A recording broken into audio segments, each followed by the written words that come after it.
शादी के बाद क्या बेटियां पराई हो जाती हैं? पति 2 दिन के लिए ऑफिस के काम से दूसरे शहर जा रहा था, तो पत्नी से बोला कि चलो तुम्हें तुम्हारे मायके छोड़ देता हूँ। अकेली यहाँ घर में रहकर क्या करोगी, और तुम बहुत डरपोक भी हो। वह खुशी खुशी तैयार हो गई। मायके के घर का दरवाज़ा खुला था। माँ और बाबा बाहर बालकनी में बैठे खाना खा रहे थे, अचार और चटनी के साथ। हालचाल पूछने के बाद उसने अपने बाबा से कहा, आप तो कभी अचार और चटनी के साथ रोटी नहीं खाते, तो आज क्यों? बाबा ने कहा, बेटा जी कभी कभी खा लेनी चाहिए, इसका भी अपना अलग ही मज़ा है।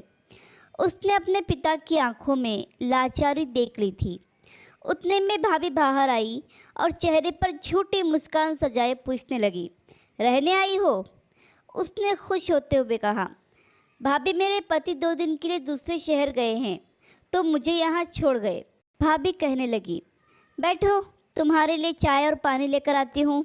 वह भी अपने माता पिता के खाए हुए बर्तन समेटने लगी और कहने लगी कि मैं भी भाभी की मदद कर देती हूँ और साथ ही भैया से भी मिल लूँगी। यह कहते हुए वह अंदर चली गई। बर्तन किचन में रख कर वो भाई के कमरे की ओर चल पड़ी, तो उसे भाई और भाभी की बातों की आवाज़ सुनाई दी। भाभी भैया से कह रही थी, तुम्हारी बहनें बिया कर तो गई हैं, लेकिन अम्मा बाबा की चौखट न छोड़ी अभी तक। जिसका भी दिल करता है मुंह उठाकर बच्चों समेत चली आती हैं। तो भैया गुस्से से कहने लगे, तेरा क्या खाती है, यहाँ नहीं आएगी तो कहाँ जाएगी? तो भाभी ने भी दन दनाते हुए कहा, बस अब मुझसे नहीं होती तुम्हारे ख़ानदान वालों की सेवा।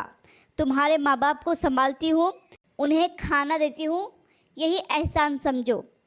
भैया और भाभी की बातें सुनकर वह सन्न रह गई। उसकी आवाज़ तो उसके मुंह में ही दबकर रह गई और वह उल्टे पांव वापस होने लगी। थोड़ी देर बाद फ़ोन पर झूठ मूठ की बात करते हुए बाहर निकली। अच्छा माँ जी, आप लोग आए हैं गांव से? पहले ही बता देते तो मैं मायके नहीं आती। अच्छा आप परेशान ना हो, ऐसा करें आप तब तक वहाँ पड़ोस के घर में बैठे, मैं अभी आती हूँ। माँ बाबा ने देखा तो आश्चर्यचकित होकर पूछने लगे, बेटा क्या हुआ, अभी आई थी और अभी जा रही हो? कहने लगी, नहीं माँ बाबा, मेरी सासू माँ और ससुर जी आए हैं, उन्हें ऐसे कैसे छोड़ दूँ? अभी जाती हूँ, फिर कभी आ जाऊँगी। आप दोनों अपना ख्याल रखिएगा। अपने आंसुओं को दबाते हुए वह अपने माता पिता से मिली और बोझल कदमों के साथ खुद को हौसला देते हुए अपने घर को वापस चली गई। उसे रात को खाने में नमक ज़्यादा लग रहा था, जबकि वह नमक उसके गले से उतरते हुए आंसुओं का था।